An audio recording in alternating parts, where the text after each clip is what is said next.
So here's how things stand. China's military is provoking its neighbours. China is trying to grab territory. Its president wants to tighten control on Tibet. But he's ignoring the troubles that stare him in the face. I'll give you the latest list of 3. Chinese banks are bleeding, Chinese oil companies are on a slippery slope, and China may be running out of food. Let's start with the mega banks. They are in big trouble. China's 5 largest banks have reported their biggest profit declines in at least a decade, all of them down by at least 10% year on year. The 5 banks are the Industrial and Commercial Bank of China, China Construction Bank, Agricultural Bank of China, Bank of China, and the Bank of Communications. All of them reported their results last week, and all of them have lost billions of dollars in profits. The reason is quite simple. The government is plundering them. You see, the Chinese state has control over the large banks. And all of them have been pressed into what they call national service. These banks are being used by China to pump money into the economy, to soften the blow dealt by the Wuhan virus. Reports say Beijing has asked financial institutions to sacrifice 1.5 trillion yuan. That is $219 billion, 219 billion. The banks will lose this money because they have been asked to lower lending rates and defer payments on loans. This is how China plans to save its economy. But will it work? Is China pumping money into bad assets? On this show, we have reported extensively on the bad loans crisis in China. Let me recap the extent of it.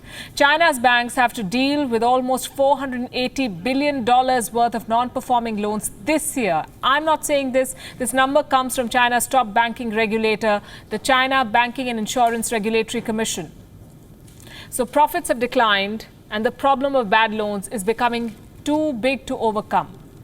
Then we come to oil. China's biggest oil companies are losing money too. Sinopec is Asia's biggest refiner. It has reported a loss of $3.2 billion. This is Sinopec's worst ever loss over a half-year period, according to reports.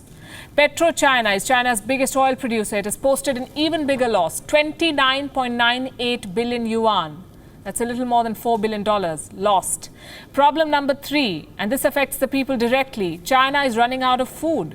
Xi Jinping tried to make a virtue out of this necessity. He launched a Clean Your Plate campaign. He tried to spin the shortage as a campaign to fight food wastage. He told people to consume less. He said a group of 4 in a restaurant should order only for 3 people. Well, nobody bought the spiel. That campaign has reportedly led to panic. The fears of a potential food crisis are now looking real. According to a report, many farmers in China are hoarding crops. They believe that there will be a shortage of supply in this season and prices will rise, so it's better to hold on to the crops. This comes after a senior agriculture ministry official issued a statement last week. He said that consumers should not be, and I'm quoting, overly anxious or even resort to panic buying. Seems like assurances like these are not working. The effect they achieve is quite the opposite. Xi Jinping finds himself in quite a soup. Declining profits, a potential food crisis, floods, job losses. How does he deal with all of them? By cooking up a new crisis, another border provocation, more territorial claims. Will his distractions work? We'll keep track for you.